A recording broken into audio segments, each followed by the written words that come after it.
Creating a sandbox campaign for your RPG of choice can be a lot of fun.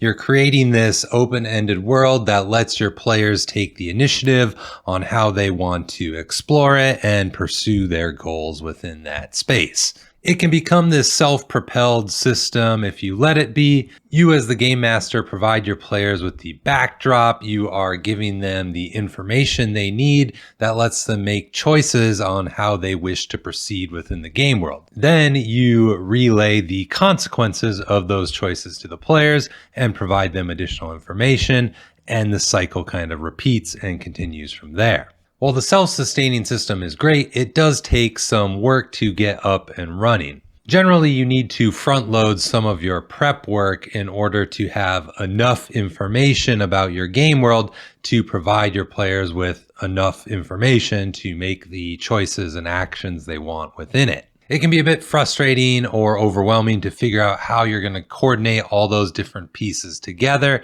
and present this sort of cohesive, gameable world to your players. Hi, welcome back aboard the Earthmote. I'm Randall, and today we're talking about how to regionalize your sandbox for better campaign management.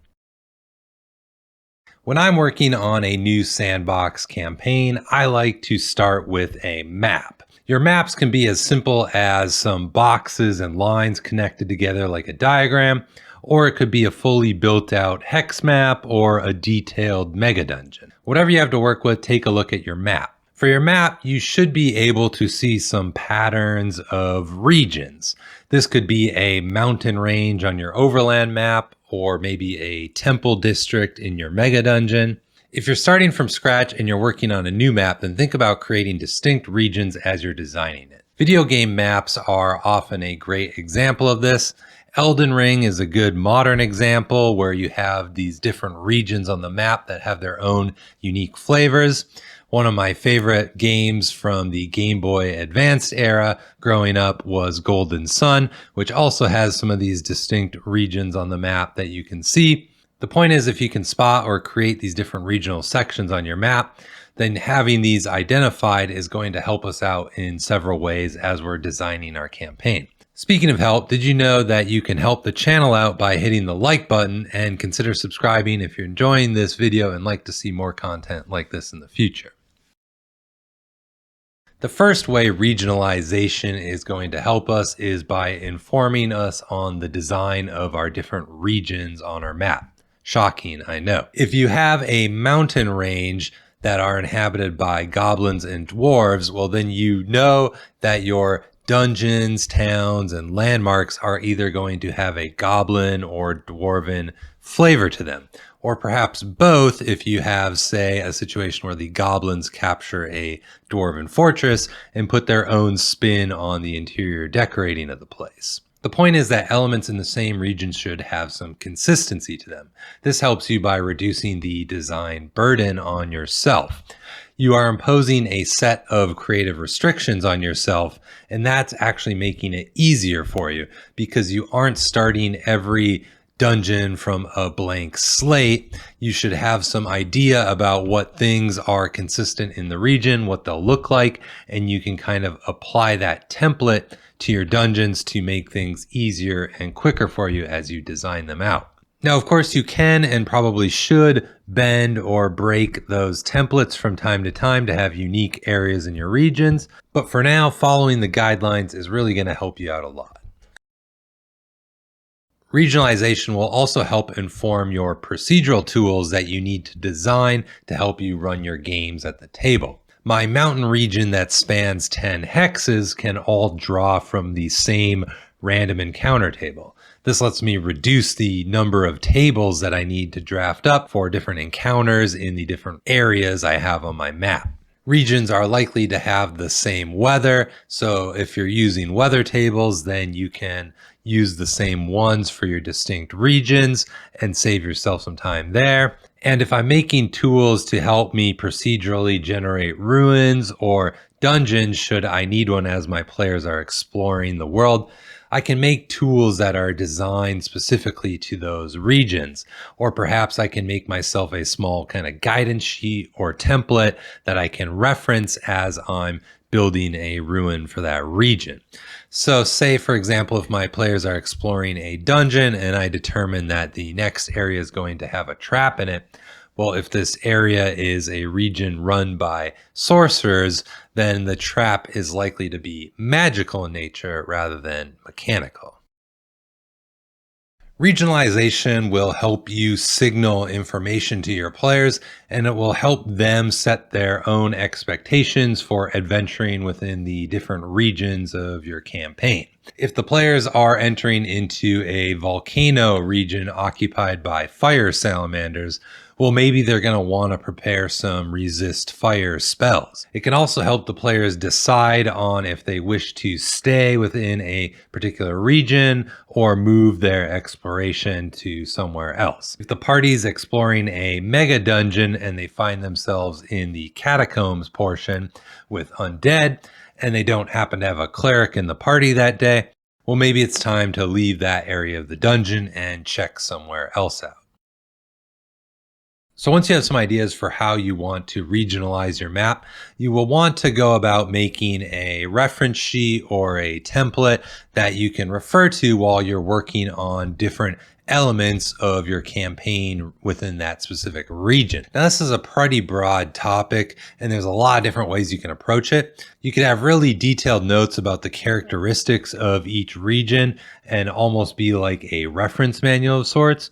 Or you could have some simple ideas jotted down on an index card. There's no right or wrong way to do this. Just think about what works for your style of campaign prep and organization. Now, when it comes to the content you'll want to include in these reference documents or templates, again, you have a lot of creativity and range here on what you could include. Here are some ideas that you may wish to cover, but it's not meant to be an exhaustive list, and you certainly don't have to include all of these for each of your regions. Just do whatever makes sense to you and your campaign in a way that's going to provide sort of a cohesive picture of that particular region. Ideas include predominant peoples or kindreds in the area, major factional influences in the area, monsters inhabiting the region, similar landmarks, buildings, or other point of interest features, a shared history within the region, treasures that are common throughout the region. It could be similar style jewelry or coins that are minted with the same dead emperor's face, or maybe even magic items that are designed in the same style. You could have similar climate and weather. You could have similar magic effects, curses, plagues, or other strange phenomena happening within a region of your map. And you could have mechanical workings, things like large mechanical lifts or huge drawbridges that are distinct to a specific region in your game. I'm sure there's plenty more than that. That's just what I came up with in a few minutes of brainstorming for this video. Let us know in the comments below if there are other areas where you like to have kind of those consistent approach or elements to showcasing different regions in your campaign. So based on what you wish to use to showcase the cohesion within a particular region of your campaign, you can jot those ideas down in a template or a reference document, and you can just refer to that when you're making a new dungeon or other element within that region for your game. I'd also recommend changing up the elements you are using across the different regions. So if a similar style building or ruins are predominant in one region, maybe the next one has a strong factional influence and a plague blighting the land. Here's a quick example of one that I just put together for illustrative purposes. I prefer mine to be short and to the point. The point is to provide me with some guidance, but I don't want to be inundated with too much information as I'm trying to prep my game. There's a balance here of having enough information to ensure some consistency within the region and having too much information that it slows down your prep by needing to review those reams of information. But that's just my personal preference. Do what feels right for you and your personal prep. Only you are going to know what will be useful specifically to you. Lastly, there's a bit of an advanced technique we can employ here, and that's the idea of multi-layered regionalization. The idea here is that you can have overlapping regions that are consistent in one factor while having another layer on top of them, providing a different factor for a part of that region and possibly other nearby regions within the area. So let's say you have an old empire that used to control a large portion of your map. The history and the building styles could be consistent across that large region when it comes to the construction during that time of the empire. But then within that region, you could maybe have segments that are now controlled by different factions. Perhaps these factions were allies in the downfall of that old empire and now have sort of divided up the spoils of those lands and control different areas. So you have one faction over here and another over there. And you could have those factions' influences also control areas that are sort of outside of the old empire's influence. So their factional control is kind of crossing regions within that sense. So you can kind of see you can make it as simple or complex as you'd like, but the use of multi-layers can add some depth to the cohesiveness. Your players may notice that some things are the same while others have shifted as they're doing their exploration.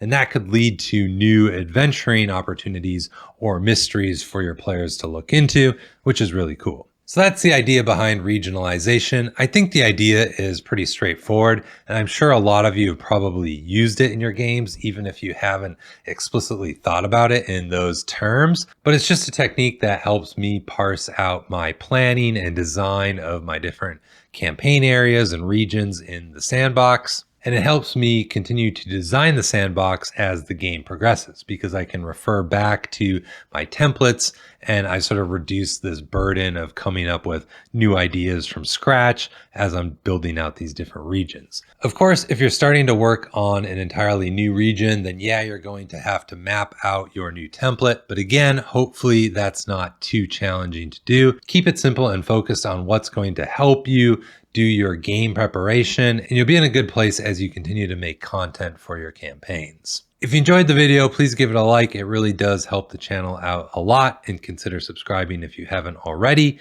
Check out Enchanted Nimbus, my monthly newsletter on Substack. Thanks for hopping aboard the Earthmote. I'll see you in the next one.